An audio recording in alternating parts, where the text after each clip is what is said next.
Donc, bienvenue à ce question-réponse, notre classique des lundis, donc notre deuxième 2021. Je ne sais pas si ça avait été des nôtres dans le dernier question-réponse avec Monsieur Ray Vincent. Donc, on avait un total de plus de 300 personnes. Donc, Ray toujours aussi populaire pour attirer les foules. Donc, on a setupé, ouais, c'est pas du beau français, mais disons qu'on a placé nos objectifs 2021. Et donc là, on y va avec une question-réponse un peu plus générique. J'ai le plaisir d'accueillir mon compatriote de Québec, Jean-Pierre Dussault. Jean-Pierre, comment ça va? Oui, allô tout le monde, ça va très bien, JP, et j'espère que vous aussi à la maison, où que vous êtes. Merci d'être là ce midi. On sait que vous avez beaucoup de choix, beaucoup d'options dans le marché. Tout le monde organise toutes sortes d'événements et merci de nous faire confiance et d'être là en grand nombre. Donc, bien heureux de vous accompagner pour ce midi. Yes, et comme on l'a dit, comme toujours, on fait tirer des choses. Donc, si vous nous partagez, si vous nous partagez évidemment dans le live Facebook, vous allez dans Facebook, vous partagez. Écrivez s'il vous plaît en commentaire parce que des fois, au niveau des règles au niveau privé, là, ça peut arriver qu'on ne voit pas nécessairement que vous avez partagé. Donc, partagez, faites juste commenter que vous avez partagé et on fait tirer 4 belles choses ce midi. On fait tirer un livre dans lequel on est co-auteur. Yvan Cournoyer et moi. Yvan qui est absent aujourd'hui dû à des petits examens. Donc, Yvan qui va chercher sa RVQ donc, en examen. On fait tirer un magnifique livre. On fait tirer également 50 $ de certificats cadeaux. On fait tirer une formation de Mastermind en direct ce mercredi et une formation de Flip ce jeudi. Donc, on fait tirer tous ces beaux 4 items-là si vous partagez et vous commentez le question-réponse et soyez pas gênés, allez-y, on aime ça, vos commentaires. Je vais y aller tout de suite avec une première question qu'on avait eue dans Pose ta question. Ça va être pour toi, Jean-Pierre. Est-ce que vous avez vu, c'est une question d'Arnaud, est-ce que le taux de capitalisation a diminué durant la pandémie? Donc, c'est une question qu'on se posait souvent au niveau du marché. Donc, est-ce que tu as vu une baisse du taux de capitalisation? Du moins dans le marché de Québec, Jean-Pierre, durant la pandémie? Oui, c'est une bonne question. Peut-être que ça ne dit rien aux gens. C'est quoi un taux de cap? Vous pouvez, sans l'occasion, on mettra le lien. Yvan Cournoyer avait écrit un très bon article dans Les Affaires il y a quelques années qui s'appelait L'énigmatique taux de capitalisation. Fait que c'est du chinois pour vous. C'est un très bon article, quelques minutes. Ça va vous permettre de mieux comprendre. C'est une façon d'évaluer le rendement en immobilier. Écoutez, avec la hausse des prix et la baisse des taux d'intérêt, vous le savez, il y a beaucoup d'appétit pour l'immobilier. Donc oui, les taux de cap ont eu tendance à baisser, mais il n'y a rien qui vous empêche, comme on l'enseigne au club, de trouver l'aubaine, l'exception, de faire votre profit à l'achat et de battre le marché avec des taux de cap plus élevés. Grosso modo, là, c'est l'inverse du MRN, donc du multiplicateur de revenus net, et le tout doit donner un total de 100. Donc, si vous avez un MRN à 20, ça vous donne un cap rate à 5. 5 fois 20, 100. Donc, c'est juste un calcul inverse. Et un taux de cap plus bas fait qu'on achète avec un MRN plus élevé. Fait que c'est un petit résumé simple. C'est un petit peu plus complexe que ça pour comprendre le cap rate, mais grosso modo, là. Donc, pour vous faire une longue réponse courte, oui, les cap rates ont descendu, donc on paye plus cher. Le marché est un marché de vendeurs. Mais encore une fois, au club, on vous enseigne à faire de la prospection, à trouver par vous-même, à contacter des propriétaires qui ne sont pas à vendre de plein de façons qu'on enseigne et de tenter de faire de belles transactions qui vont battre le marché et les tendances. Voilà, je vais laisser sur mute. Merci Jean-Pierre pour la merveilleuse réponse. Et on va y aller tout de suite. Je vais te relancer une autre question de Sam Gali, qui est en fait une question de gestion. Donc, je sais, Jean-Pierre, tu en es un professionnel. Donc, c'est une question qui va avec le temps. Augmentation de loyer. Donc, c'est quoi? Est-ce qu'il y a un chiffre magique, un pourcentage? Qu'est-ce qu'on a le droit? Qu'est-ce qu'on n'a pas le droit? Donc, je te laisse répondre, Jean-Pierre. Oui, ben, comme vous le savez, là, la régie va recommander, c'est bien important, le mot recommander dans les prochains jours, des pourcentages pour les propriétaires, des pourcentages anémiques, évidemment, qui ne tiennent pas compte du tout du marché. C'est pas là-dessus qu'on veut se baser. Et contrairement à la croyance populaire, c'est pas une obligation de suivre ces recommandations-là. Donc, eux autres indiquent, c'est comme je vous dis, c'est toujours pratiquement nul. Tout dépendant si l'appartement est loué chauffé, chauffé mazout, chauffé gaz, chauffé électricité, etc. Mais comme je vous dis, c'est anémique. Donc, je vous dirais en moyenne comme propriétaire, et ça dépend des cas, mais souvent les propriétaires essayent 2-3 %. Mais encore là, vous allez frapper des logements qui auront besoin d'essayer de passer une augmentation plus haute que ça. Une des choses qu'on enseigne au club, c'est de créer de la valeur. Donc, si votre locataire aimerait une nouvelle cuisine, aimerait des nouveaux revêtements de plancher, etc., ben, on essaye à ce moment-là de sortir de la fameuse grille de la régie, encore une fois, qui n'est pas très avantageuse, qui est un peu ridicule tant qu'à moi, pour essayer de s'entendre sur un montant forfaitaire. Bon, ben écoute, on refait la cuisine dans les 6 prochains mois. Il y aurait un montant forfaitaire de 35, 40, 45 $ par mois. Donc, c'est des choses comme ça qui peuvent se négocier. C'est du cas par cas. Il n'y a pas de chiffre magique. Encore une fois, des fois, il y a du rattrapage à faire. On ne peut pas le faire. Si on a un vieux locataire qui paye 500 $ pour un loyer qui en vaut 800, vous le savez, on ne peut pas créer des augmentations immenses. On peut le faire sur des logements neufs ou rénover en haut de 90 %. On a 5 ans pour bouger nos augmentations comme on veut, mais sinon, si le locataire refuse, ben, il pourrait vous amener en fixation de loyer. Mais on essaie de s'entendre, on essaie de négocier. Ce qui aide beaucoup pour les augmentations, c'est le service que vous avez donné dans la dernière année. Donc, écoutez, et là, on revient là-dessus. Les locataires ont tendance à oublier.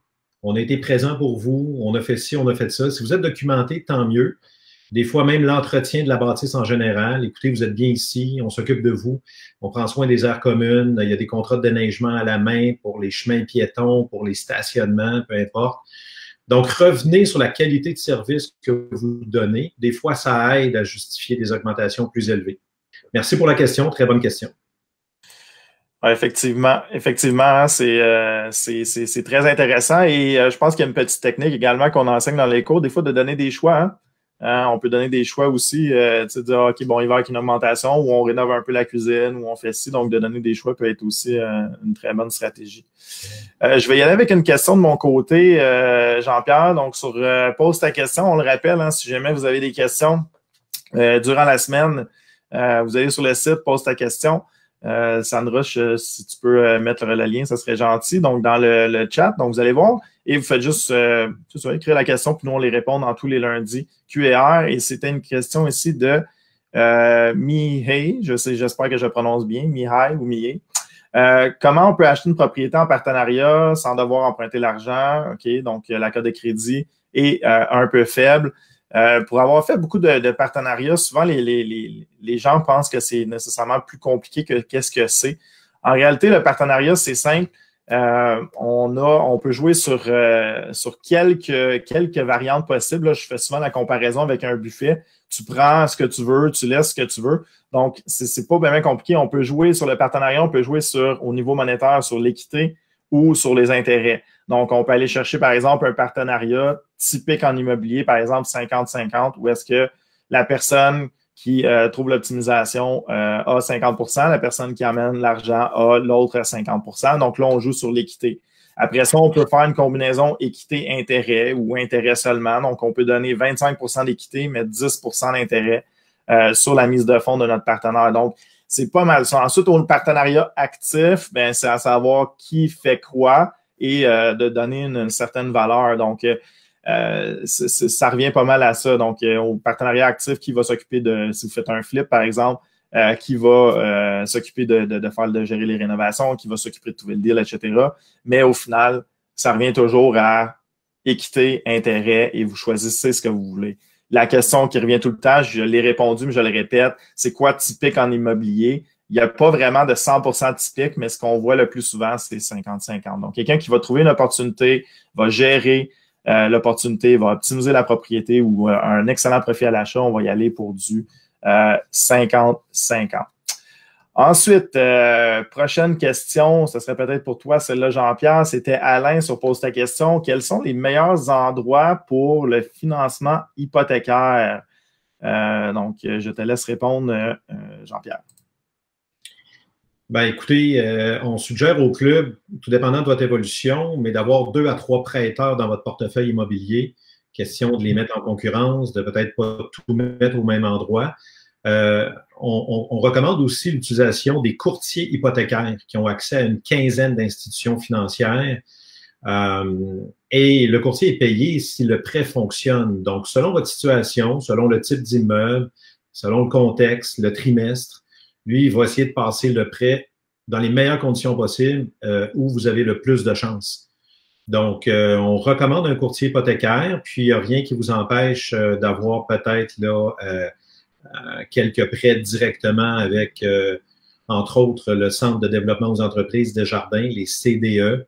Ça revient souvent. Ils sont reconnus pour être quand même assez flexibles avec les investisseurs immobiliers. Mais c'est dur pour nous. On nommera pas une institution bancaire. Ça varie, comme je vous dis, dans le temps, selon les trimestres, selon l'argent disponible à investir en immobilier pour eux, selon le directeur de compte, donc la personnalité, jusqu'où il veut pour vous. Je vais vous dire, c'est très personnel. Hein? La même institution, vous pouvez faire affaire avec 2 directeurs de compte et avoir 2 services totalement différents. Puis ça, n'hésitez pas à prendre votre privilège comme client, comme investisseur. Une des choses qu'on enseigne au coaching, c'est de ne plus arriver en pauvre devant un prêteur.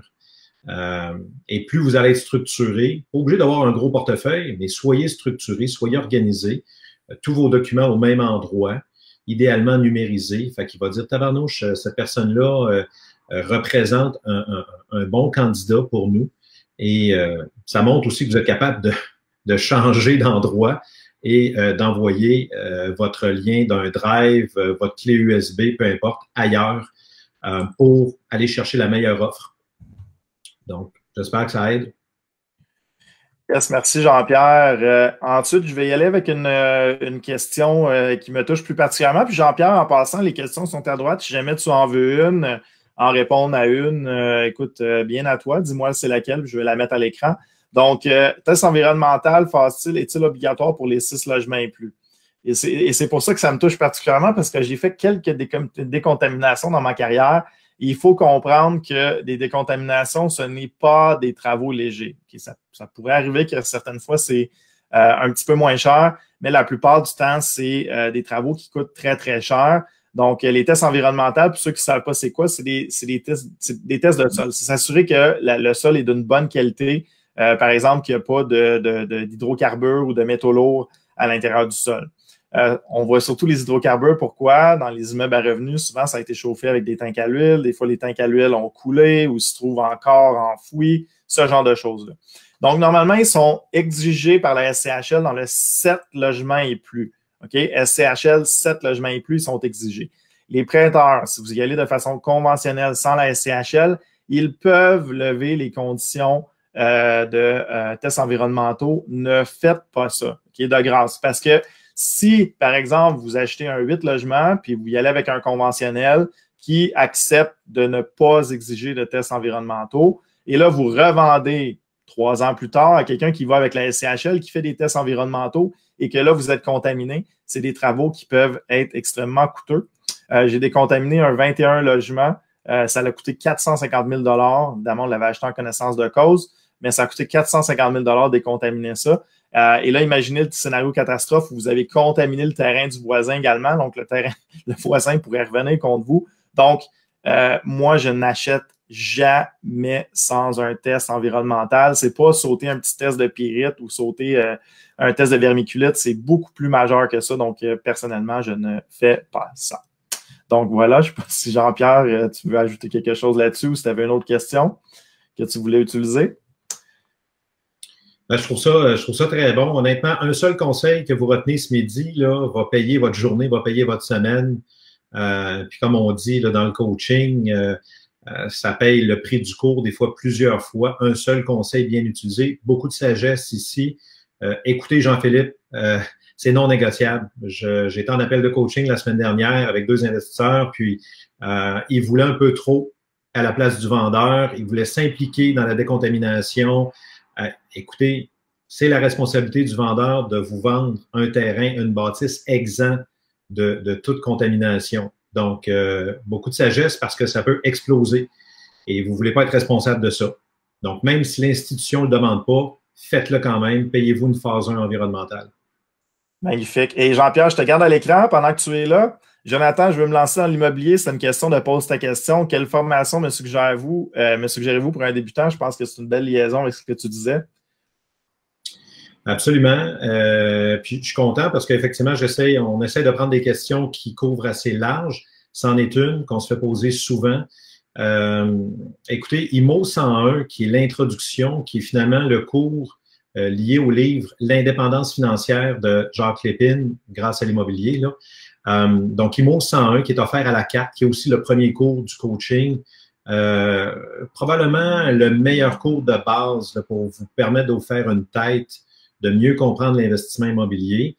Puis ensuite, si vous voulez y aller un petit peu plus loin, IMO 201, où est-ce qu'on parle du calculateur, le cruncher. Je sais qu'il y a une question à ce sujet-là dans le chat. Donc, allez-y selon votre rythme, comme on suggère. Et allez-y progressivement. Ça ne sert à rien de partir en fou. Il faut assimiler la matière. C'est une des raisons aussi pourquoi le cours du coaching est sur 10 mois. À l'époque, Jacques Lépine l'avait monté pour permettre aux gens d'absorber l'information pour plein de raisons. Quand on ne connaît pas ça, là, ça fait quand même beaucoup de choses à intégrer. Puis en passant, ça permet aussi aux gens, peu importe leur secteur d'activité, peu importe leur formation, d'apprendre l'immobilier correctement. On a vu des histoires de succès dans tous les domaines, hein, des gens en enseignement, des gens, des infirmiers, infirmières, peu importe. Donc, commencez progressivement. Fait que ma réponse pour Jonathan puis aux autres, IMO 101 qui est offert à la carte et qui est aussi offert dans le coaching.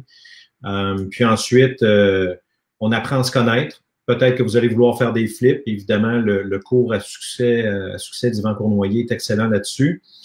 Puis plus on progresse, tout à l'heure, Jean-Philippe parlait du cours comment optimiser des immeubles. Le livre, là, un excellent cours qui est tiré de ça. Comment, le titre, comment payer trop cher, là, quelque chose comme ça. Comment d'opportunité. Donc, ça, si ça vous appelle, si vous êtes rendu là, fait que regardez le calendrier des formations à la carte au club. C'est sur le site web du club. Et comme je vous dis, là, allez-y un par un. Puis si vous vous sentez prêt, si vous voulez le meilleur coffre à outils, le cours de coaching, honnêtement, on n'a même pas à...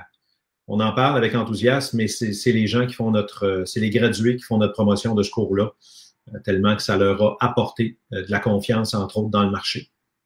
Absolument. Merci Jean-Pierre. On est curieux, on parlait de IMO 101 et Flip.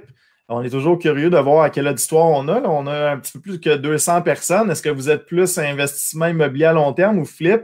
On va profiter de notre auditoire. Donc, n'hésitez pas à commenter dans le chat. On est curieux. Puis en même temps, ça peut peut-être vous faire des contacts futurs. Pour ceux qui viennent de joindre à nous, on le répète, on a 4 merveilleux cadeaux. Dont le livre qui a un titre beaucoup trop compliqué, Transformer en opportunité des multilogements trop chers. Jean-Pierre, tu n'es pas le seul qui se trompe dans le titre. Donc, effectivement, un nom compliqué. Mais on l'a fait tirer. Donc, si vous partagez et vous commentez que c'est partagé, également, on fait tirer un certificat cadeau de 50 $. On fait tirer également la formation Mastermind en direct ce mercredi. Puis on fait tirer également la formation de Flip ce jeudi. Donc, je vais juste le rappeler pour ceux qui veulent partager. Je vais prendre une question ici de Annie-Pierre Roy. Donc, pour une jeune, c'est le fun. On a de plus en plus de femmes impliquées en immobilier. C'est vraiment super. Donc, pour une jeune qui veut se lancer dans l'immobilier, quel type de logement me conseillez-vous à acheter? Là, je dis à Annie-Pierre, je vais donner mon opinion à moi. OK, mais réunir 2 investisseurs ensemble, il va y avoir 3 opinions différentes de comment bien commencer en immobilier. moi, je vais te dire ce que moi j'ai fait et ce que j'ai apprécié beaucoup. Quand quelqu'un est à logement et qui veut commencer à investir en immobilier, tant qu'à moi, les plex, donc des 2 à 5 unités, là, 2 à 4, un petit peu plus, plus 2 à 4 que 2 à 5. Souvent, les mises de fonds sont très basses quand on veut y occuper. Donc, 5 pour un duplex, 10 pour un triplex, quadruplex, si on est propriétaire occupant. Et ça fait un super beau saut dans l'immobilier. Donc, on commence à gérer des locataires, on passe à travers une transaction. Et souvent, au final, ça va nous coûter moins cher en termes d'intérêt, en termes de paiement. Parce qu'en réalité, quand on donne un loyer, on perd 100% de ce loyer-là, mais quand on paye une hypothèque, il y a une partie en capital, une partie en intérêt. Donc, au final, on perd moins de sous. On embarque dans la vague également de l'immobilier qui prend 3% par année depuis les 40 dernières années. Donc, on embarque dans cette vague-là. Et c'est ça. Donc, on fait nos rouages. On va peut-être faire des petites rénovations dans notre appartement aussi. Attention, on n'a pas le droit dans l'autre appartement, dans l'appartement qu'on habite.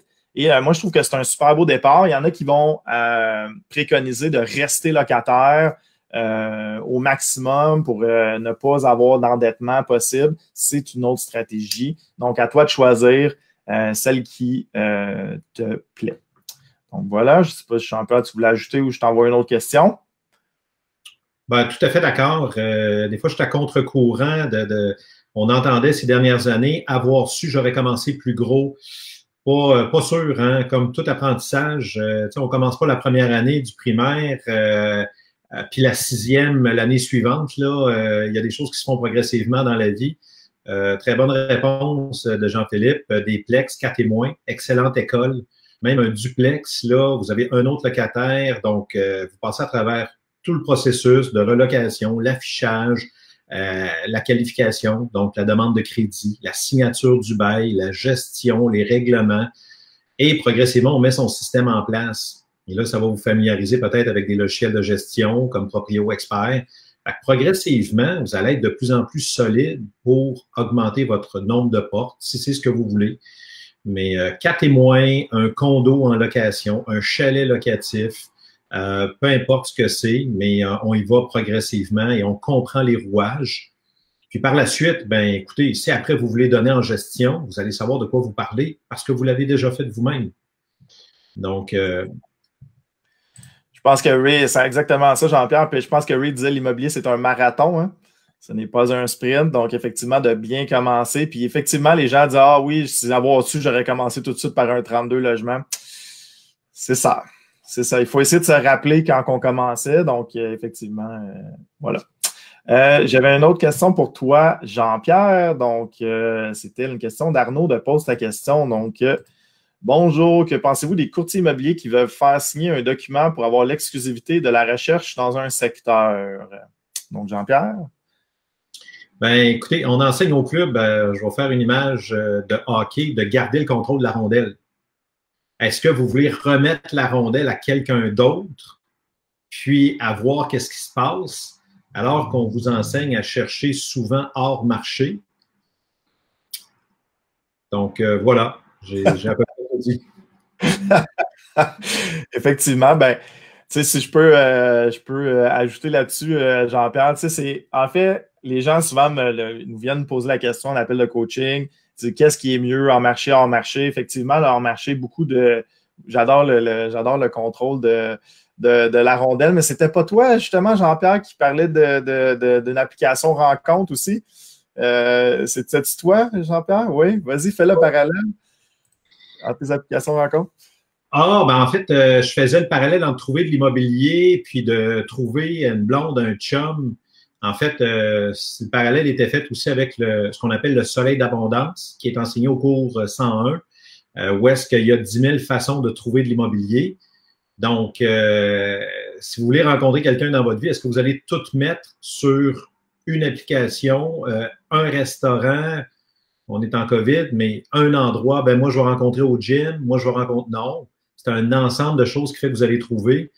Donc, c'est un peu ça, trouver de l'immobilier. On ne veut pas tout mettre à un seul endroit, on veut s'exposer, on veut faire rayonner son soleil d'abondance à travers toutes sortes d'initiatives. Là, déjà, au cours numéro 1, on enseigne 33 méthodes pour trouver de l'immobilier. C'est un très beau parallèle. Moi, j'utilisais plus, les gens demandaient hors marché, hors marché. Je leur demandais qu'est-ce qui est le plus utile, un bras ou une jambe, mais j'adore l'application Rencontre. Je pense que c'est encore plus visuel que ça. Donc, je lisais les questions. Jean-Pierre, est-ce qu'il y en avait une qui t'interpellait, que tu voulais répondre? Oui, Sinon, j'ai... Ah, Vas-y, je t'écoute. Vas-y, Jean-Pierre. il y en avait une par rapport à la connaissance du secteur. J'essaie de les descendre. C'est quelqu'un de Trois-Rivières qui voulait... Oui, c'était une longue question de Diane qui parlait du 5 unités, connaissance de secteur. Est-ce que c'est celle-là? Oui. Voilà, donc je te laisse y répondre. Donc, connaissance du secteur, comment qu'on fait pour trouver un bon deal? Parce que là, on ne peut pas tout mettre la question à l'écran. Comment qu'on fait pour trouver un bon deal? Ça, c'est souvent une question qui nous est posée, là. Comment qu'on fait, connaissance du secteur, trouver un bon deal? Je te laisse la parole, Jean-Pierre. Oui, absolument. Donc, je descends la question pour être sûr de tout couvrir, là. Elle dit, il est plutôt difficile de connaître la valeur marchande de tels immeubles. Il y a beaucoup de facteurs et de calculs à prendre en considération. Tout à fait. Ma question dans ma situation, sur quoi dois-je me baser? Comment m'assurer que je fais un bon achat? Un classique là, dans les questions qu'on reçoit. OK. On parlait tantôt de TGA ou taux de cap. Ça varie beaucoup d'un secteur à l'autre. Si je vous posais la question, combien vaut un 4 logements? Écoutez, à Shawinigan, vous me répondriez probablement 60 000, 50 000, peut-être 40 000. Sur le plateau Mont-Royal, 600 000. Puis c'est pas qu'un est plus cher. En fait, oui, en chiffres, mais ce qu'on veut, c'est de savoir où on achète, qu'est-ce qu'on achète et si le prix est correct selon le secteur. Et l'autre chose que je rajoute, selon le secteur et selon ses critères de rentabilité personnelle. Fait que, est-ce qu'on veut tout le temps se mesurer au TGA? Encore une fois, si on veut le battre, si on veut acheter mieux, c'est ce qu'on enseigne. Fait que comment on connaît un secteur? Ben oui, on peut regarder les vendus, on peut regarder les comparables, on peut regarder bien sûr le prix des loyers et on peut se mettre dans l'action. Je comprends qu'on est en COVID, mais est-ce que vous pouvez, avec un masque, désinfectant, toutes les mesures sanitaires, visiter des logements d'un secteur pour mieux le comprendre? Et plus vous le connaissez, plus vous, je vous dirais, vous êtes familier avec les rues qui sont meilleures que les autres. Et je suis sûr que si vous revenez quand vous étiez petit, vous alliez à Tabagie ou au dépanneur, vous le saviez, vous connaissiez votre secteur, vous le saviez que sur telle rue, clientèle plus difficile, sur telle autre rue, ben là, c'était plus aisé. Puis tout est bon. Il faut juste savoir ce qu'on achète et le bon prix à payer. Donc, souvent, on va se fier sur soi-même à travers, on dit souvent, tapocher dans le secteur, à travers vos connaissances, allez vous promener là. Il y en a qui parlent aux policiers, il y en a qui parlent aux dépanneurs. Puis plus vous allez œuvrer dans un secteur, mieux vous allez le connaître. Donc, souvent, sur quelques rues, le prix à payer n'est pas le même. Si je regarde Québec-Centreville, en quelques rues, on change du quartier Montcalm au quartier Saint-Jean-Baptiste. Pas la même clientèle, pas les mêmes prix. Ils ne cherchent pas les mêmes choses, pas les mêmes âges généralement. Fait qu'affinez vos connaissances. Les prix à payer, à un moment donné, vous allez développer vos réflexes. On revient souvent au prix à la porte. Donc, dans tel secteur, moi, je veux payer 90 000 la porte. Dans tel autre secteur, je veux payer 110 000 la porte. Le prix à la porte réfère toujours à des 4,5 en moyenne. Donc, on peut développer ces réflexes, mais on fait attention. Si des fois, un vendeur nous dit hey, moi, je suis à 70 000 la porte, c'est tous des studios de 150 pieds carrés ou des chambres. C'est pas la même chose. Donc, plus vous allez connaître, plus vous allez développer vos réflexes, puis vous allez dire, OK, cette rue-là est bonne, je vais explorer ou je vais prospecter, je vais être prêt à payer un peu plus. Qu'est-ce qui fait qu'on va payer un petit peu plus? Évidemment, on parle souvent du potentiel, mais moi, j'ajouterais le potentiel immédiat dans bâtisse. Donc, tout ce qui n'est pas construisible. Sinon, on peut vous faire rêver. Ah, tu peux ajouter 2 étages, tu peux ajouter 8 annexes. Non, non, non. J'achète un immeuble. Est-ce qu'il y a du jus à extraire de cet immeuble-là tel qu'il est? Et donc, voilà, je me suis peut-être emporté sur la réponse là. Non, c'est très bien. Je suis entièrement d'accord, Jean-Pierre. C'est le parallèle que je fais aussi dans les cours que j'aime bien aussi parce qu'on donne beaucoup de beaucoup de ratios. Hein. D'ailleurs, dans le livre, là, on les explique un par un, ces ratios-là, pris par porte, celui que tu as expliqué, MRN, évidemment, dans les cours aussi, coaching et tout. Et les gens, des fois, sont un peu, c'est difficile à absorber tous ces ratios-là. Moi, je compare à l'achat d'une voiture usagée. Les gens ne comprennent pas, mais acheter une voiture usagée, c'est assez complexe parce qu'il y a plusieurs variables à tenir en compte. Je vais acheter une Dodge Caravan usagée. Bon, ben, à quel âge? 2 ans, 3 ans, 5 ans? Est-ce que ça a changé de modèle entre les deux? C'est quoi la fiabilité? C'est quoi le kilométrage? Il y a eu combien de propriétaires? OK, donc est-ce que c'était le prêtre du coin qui avait la Dodge Caravan ou c'est quelqu'un qui a peut-être plus endommagé le véhicule? L'état actuel, est-ce qu'il y a des égratignures ou non? Et les gens achètent des voitures usagées après avoir regardé plusieurs annonces de voitures usagées et ils finissent par avoir une connaissance de ce type de voiture-là et ils savent reconnaître une bonne opportunité. Il n'y a pas de secret. L'immobilier, c'est la même chose. Donc, ça peut avoir un très bon TGA ou MRN qu'on a parlé. Par contre, l'immeuble, il peut être endommagé ou il peut avoir un mauvais TGA MRN, mais avoir un excellent potentiel par la suite. Et donc, c'est en forgeant qu'on devient forgeron.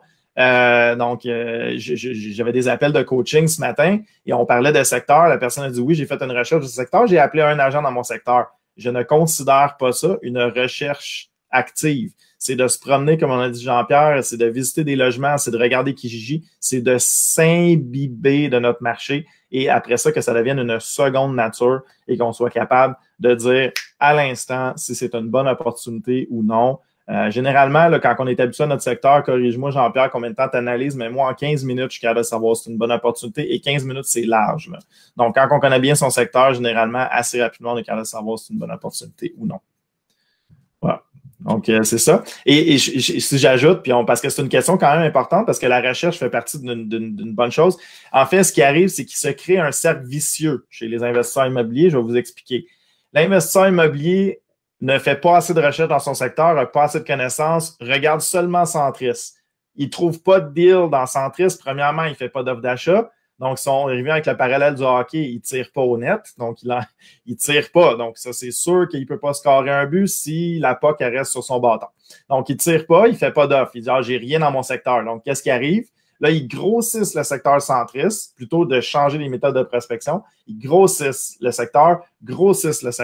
Et là, qu'est-ce qui arrive? Il arrive à un cercle vicieux qu'ils ne comprennent absolument pas le marché dans lequel ils investissent et ils ne trouvent pas d'opportunité. Coupable, moi-même, quand j'ai commencé, je regardais même des immeubles à Sept-Îles quand j'ai commencé. Je mettais dans mes dépenses des vols d'avion pour aller vérifier les blocs à Sept-Îles. Donc, c'était un exemple typique de un marché trop grand là, qui dérape. Là. Donc, faites attention, centrez-vous, centralisez-vous. On peut donner l'exemple de Joël Martel au club à Saint-Jérôme. Je ne sais pas à combien de portes qui est rendu à Saint-Jérôme. Je pense qu'il comme 400, je pense, dans 3 km². Donc, il connaît très, très bien son secteur et c'est reconnaître une opportunité.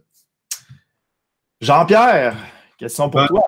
On s'est emballé hein, sur cette question-là, mon Dieu. Mais c'est ça, c'est des questions plus larges qui c'est ça, qui interpellent plusieurs points. Là. Donc, Judith Leclerc, déclaration du vendeur est-elle obligatoire pour les 6 logements et plus, Jean-Pierre?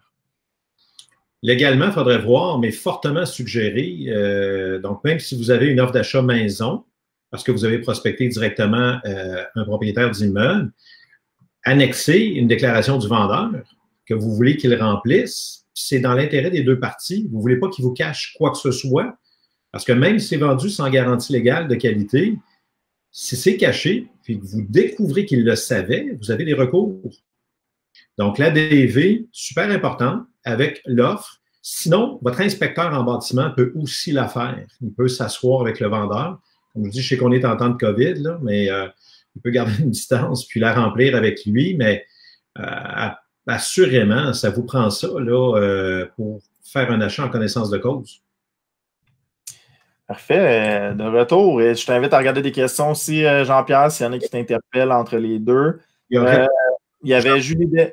Pardon? Oui. Excuse-moi, il y avait peut-être Jean-Pierre Doyon qui avait une question qui, honnêtement, qu'on se fait poser souvent, surtout présentement. Achat d'un immeuble 2016, les loyers sont 115 $ en dessous du marché. Avez-vous des conseils lors de la rencontre avec nos futurs locataires pour remettre les prix au marché? Donc, est-ce que ça... Oui, parfait, excellent. C'est la fameuse question, puis on fait attention à ça.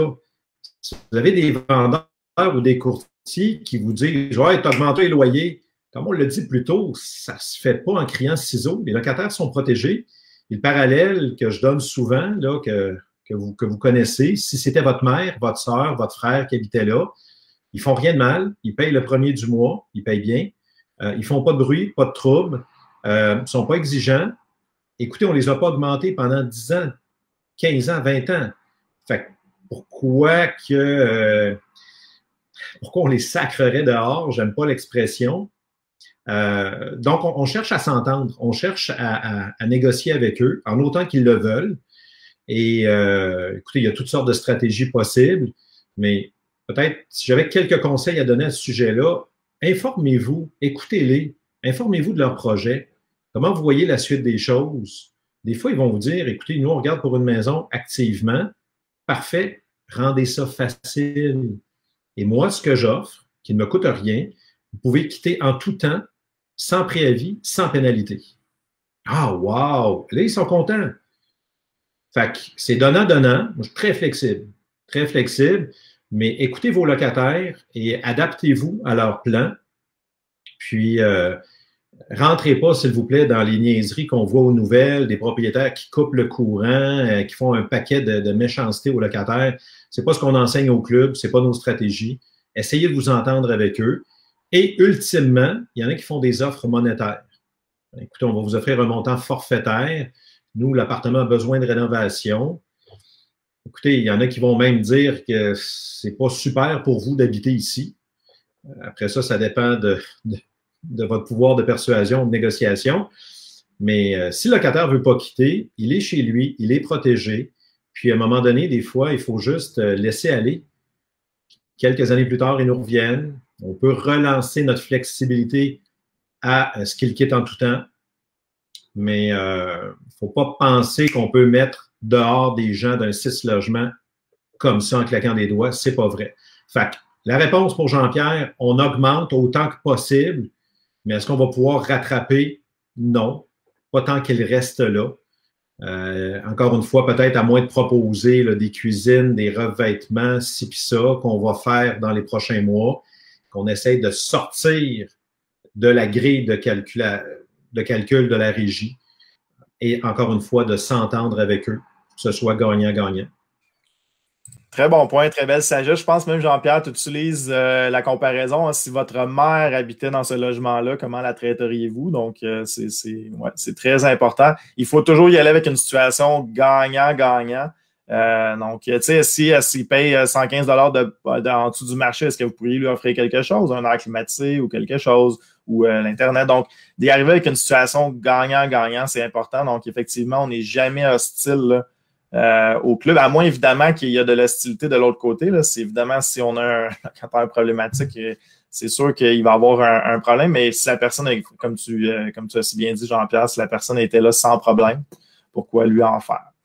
Donc, il y avait Julie Daigle. Après ça, je t'invite, Jean-Pierre, pendant que je pose ma question, à choisir ta prochaine question, si jamais tu veux. Il y avait Julie qui, oui, on posait les questions live, donc les gens savaient. Donc, où trouver des investisseurs? Je vais mettre tout de suite un gros astérix, là, gros comme ça, c'est légal. OK? Il faut faire attention avec l'AMF aussi. Donc, faites attention. Je vais juste vous dire quelque chose qu'on peut faire. Ensuite, faites vérifier avec votre avocat si vous êtes dans la légalité. Généralement, quand on commence, les investisseurs, on les cherche proches de nous. OK? Donc, dans la famille immédiate. Donc, parents, amis très proches, amis de longue date. Donc, ça peut être des investisseurs dans lesquels on va commencer à participer. Pourquoi? Parce que c'est des gens qui vous connaissent. Donc, c'est des gens qui vous font confiance. Donc, même si vous avez un petit peu moins de compétences, c'est souvent remplacé par de la confiance. Et il faut penser aussi, pas nécessairement en termes de liquidité, mais en équité. Hein?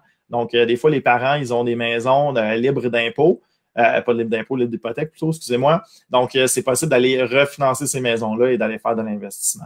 Mais là, attention, vous devez rentrer dans la dispensation de prospectus, le 45-106, là, donc faites attention, allez voir votre avocat à ce niveau-là, mais ne faites pas d'appel public à l'épargne. Donc, par exemple, si je serais dans un live comme ça, je dirais « Hey, j'ai besoin d'argent ici », je pourrais être coupable d'amende assez sévère. Donc, faites attention dans le chat aussi. Ça, on ne pardonne pas ça. Si les gens font des appels publics à l'épargne, on les retire. Donc, on fait attention parce que c'est fortement illégal de faire ça et des amendes dans les 6 chiffres là, de l'AMF si jamais vous faites ça. Donc, vous avez une dispensation, vous avez le droit de le faire avec famille et amis proches.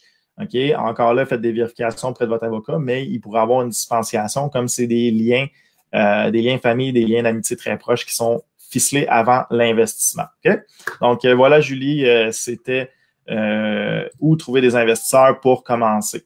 OK? Et je le rappelle pour la dernière fois aussi en même temps, pendant que j'ai la caméra, on m'annonce tout de suite les gagnants en même temps que c'est beau la vie. Donc, voilà, merci à ma chère Sandra qui nous annonce la gagnante plutôt du livre, Annie-Pierre Roy. Voilà, tu voulais savoir où commencer par investir.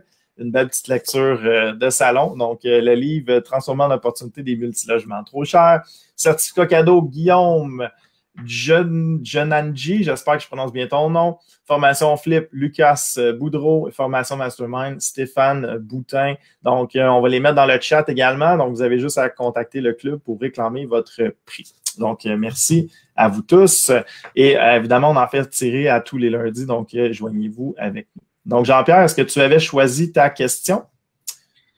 J'en descends. On fait attention de ne pas être trop spécifique. Je serais peut-être tenté par un commentaire qui revient pas mal ces temps-ci, surtout avec les médias sociaux. Les gens se comparent. S'il vous plaît, ne tombez pas dans ce piège-là. Comparez-vous à vous-même. Puis honnêtement, c'est pas toujours ce qui brille là, qui est. On fait attention, on tape à l'œil. Hein? Puis c'est pas un concours de portes, on le répète souvent au club. C'est combien tes portes te rapportent.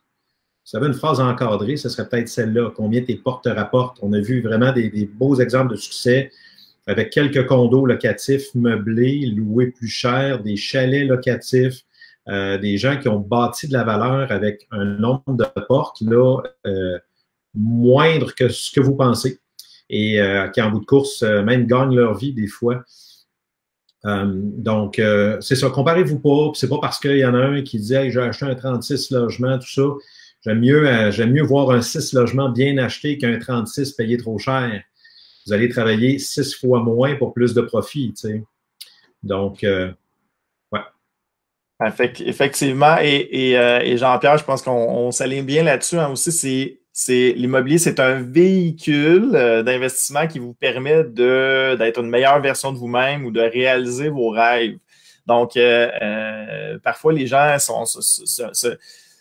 En fait, ce qu'on dit, c'est qu'on quitte un rat race, pour ceux qui connaissent l'immobilier, le jeu cash flow. Là. Donc, on quitte un rat race pour aller chercher un autre rat race qui est un nombre de portes. Donc, il faut faire attention pour pas nécessairement tomber là-dedans. Donc, on rentre dans l'immobilier avec un objectif clair de ce que ce véhicule d'investissement-là peut faire pour vous. Ce qu'il peut vous offrir. Est-ce que vous désirez passer plus de temps avec votre famille? Est-ce que vous désirez voyager un petit peu plus?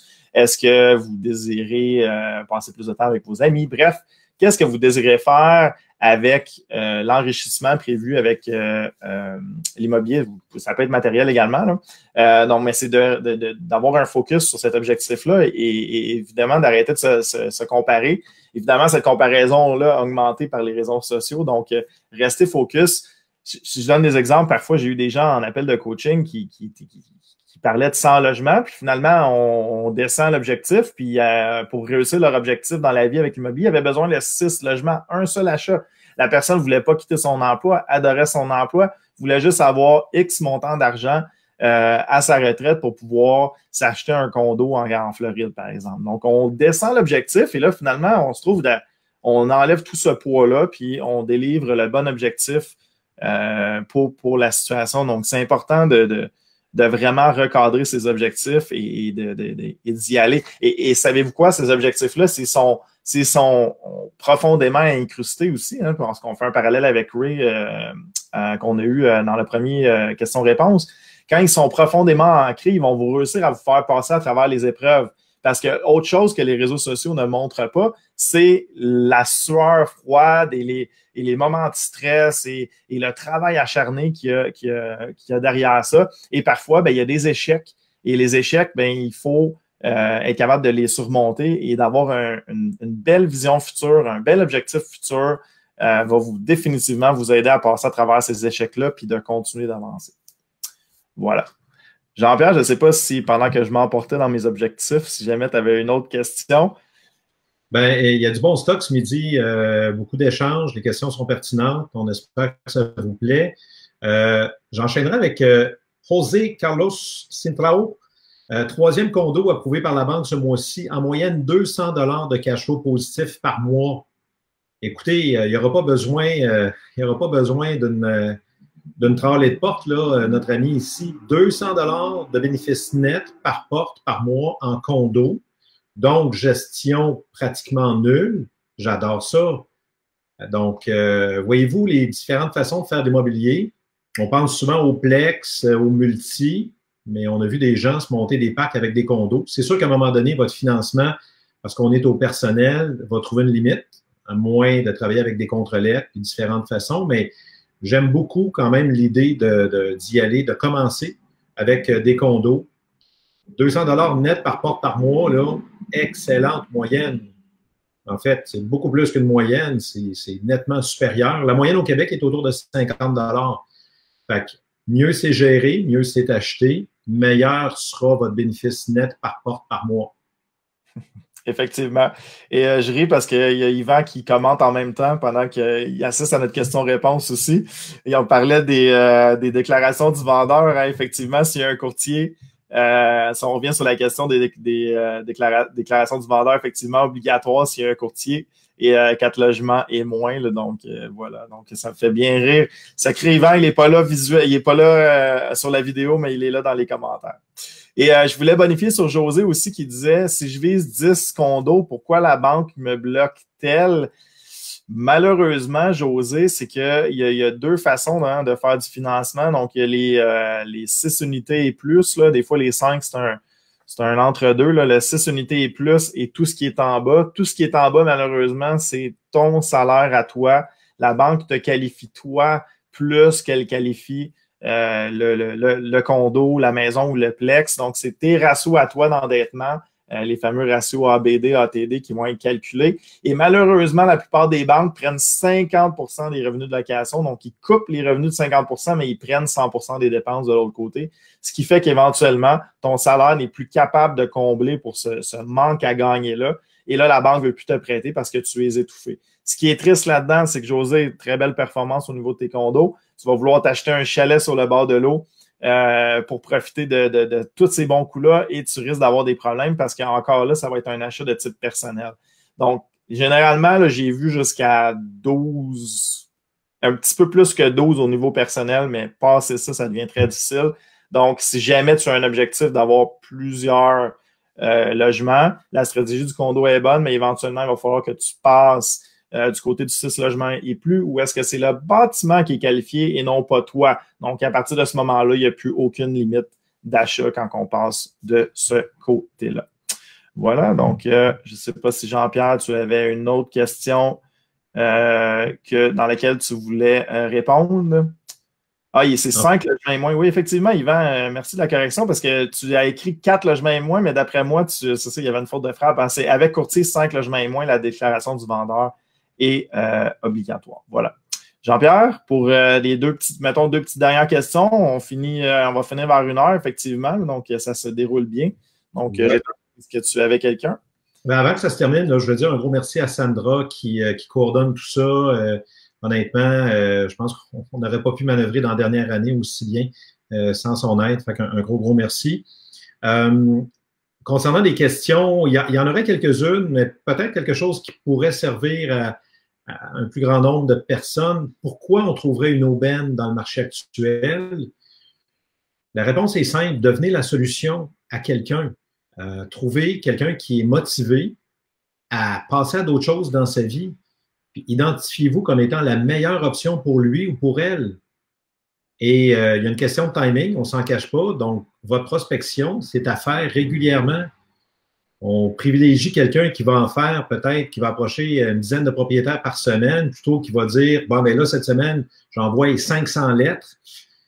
Répartissez un petit peu et c'est comme ça qu'à un moment donné, vous allez aider quelqu'un, vous allez devenir la solution. On va dire, Colin, cette personne-là sort de où? Je me sépare, je prends ma retraite. On vient malheureusement de me déclarer une maladie quelconque, un cancer, tout ça. Je change mes priorités, je veux moins travailler, je veux vendre ma bâtisse ou mon parc immobilier. Peu importe la raison. Et là, vous arrivez. Donc, sous-estimez pas votre prospection, votre timing et croyez au fait que vous venez régler quelque chose. Et il y a un prix à ça. Plus vous allez régler de choses, moins vous allez payer cher. C'est tout à fait normal. Donc, des loyers en bas du marché, peut-être une bâtisse en manque d'amour, peut-être des travaux importants sur l'extérieur. On a toutes sortes d'histoires au club super intéressantes. Puis, il y en a un, entre autres, que lui, il dit plus la dame me parlait de ses problèmes, plus c'était de la musique à mes oreilles. Lui, là, c'était beaucoup plus facile de régler ça que pour elle. Elle était plus âgée, elle était plus vulnérable. Il dit, regardez, madame, là, c'est pas la peine de vivre dans l'anxiété avec votre 8 logements. Moi, les problèmes comme ça, je suis habitué.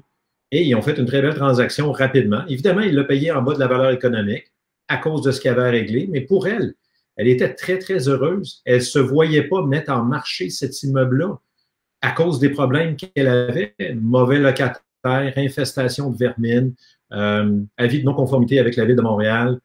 Donc, comme je vous dis, là, croyez en votre potentiel de régler des choses et c'est comme ça que vous allez trouver de l'immobilier rentable. Et après ça, les gens vont vous dire que vous êtes chanceux. C'est pas le cas. Oui, mais exactement, c'est ça. Quand on dit chanceux, moi, c'est la plus belle définition que la chance que j'ai jamais entendue. La chance est un mélange entre l'opportunité et la préparation. S'il manque un de ces deux éléments-là, vous ne serez pas chanceux. Donc, c'est sûr que si vous ne vous préparez pas à recevoir une opportunité d'investissement immobilier, même s'il y a une belle opportunité qui passe devant vous, malheureusement, vous ne la verrez pas. Donc, très, très bon point. Et arrêtez de se sentir coupable. Les gens se sentent... Des fois, les gens ont de la misère à se dire pourquoi qu'il me parlerait, lui, ou pourquoi qu'il me vendrait. Arrêtez de vous sentir mal. Vous faites une offre. Si vous faites une offre, et si jamais vous rentrez chez le notaire, là, il n'y a personne qui force personne à signer chez le notaire. Là. Donc, chacun signe de plein gré. Et tout simplement, donc, il y a une transaction qui se fait. Donc, ça part mal quand vous êtes vendeur et que vous ne croyez pas à votre produit. Là. Donc, croyez à vous, croyez, comme tu disais si bien, Jean-Pierre, à la résolution de problèmes. Et c'est ça, on résout des problèmes. Donc, voilà, je voyais des questions sur la SCHL, je vais juste bonifier là-dessus. Ensuite, je vais te donner le mot de la fin, Jean-Pierre. Donc, SCHL, tout juste, là, je viens d'avoir une approbation hypothécaire. Ça a été 2 mois de délai. Donc, SCHL, quand même assez long. Les prêteurs sont assez longs aussi, donc très, très long. Mais ce qui est la bonne nouvelle, c'est les taux, c'est assez extraordinaire. Donc, un prêt d'un petit peu plus que 1 million de dollars, donc 1,3. On va s'aligner vers un taux un petit peu en bas de 1,5 %. Donc, absolument extraordinaire. Donc, l'argent ne coûte rien en ce moment. Donc, voilà, c'était pour le petit update. C'est Simon qui posait la question sur la SCHL. Donc, voilà, c'est tout sorti du four. Tout frais sorti du four. Jean-Pierre, un petit mot de la fin avant de terminer cette question-réponse. Oui, j'enchaînerai justement sur ce point-là. Faites attention aussi de ne pas étirer trop vos conditions. Encore là, je fais référence à un appel de coaching il y a quelques semaines. Financement, tout était étiré à des taux d'intérêt incroyables là, pour essayer de forcer que ça fonctionne dans les chiffres. C'est pas normalement, si ça a marché, là, vous n'êtes pas obligé de faire 10 000 cabrioles. Puis faire 56 fichiers Excel pour démontrer que ça marche ou ça ne marche pas. Donc, on a nos revenus bruts qui rentrent, on enlève un facteur de dépense. Un exemple rapide qu'on donne, l'immeuble génère 50 000 de brut, facteur de dépense, exemple à 40 4 x 5, 20. Il nous reste 30 000 de net. Et notre 30 000 de net, c'est toujours avant le service de la dette, donc remboursement, capital et intérêt. Il faut que ça se couvre avec ce qu'on appelle les RCD, ratio de couverture de dette, ça le dit. Fait que si vous forcez trop pour essayer que ça marche, honnêtement, vous êtes probablement le seul à vous mentir à vous-même. Fait que faites juste attention, on a des taux extraordinaires. De toute façon, souvent, les banques vont travailler avec des taux de qualification plus élevés par prudence. Mais même pour vous-même, on encourage quand même de ne pas trop trafiquer les chiffres, de ne pas trop minimiser vos dépenses, d'enlever 20% de dépenses, ça ne se peut pas. Donc, on fait attention de ne pas trop se tricher pour se convaincre qu'une transaction est bonne alors qu'elle ne l'est pas du tout. Très bon point, Jean-Pierre. Merci.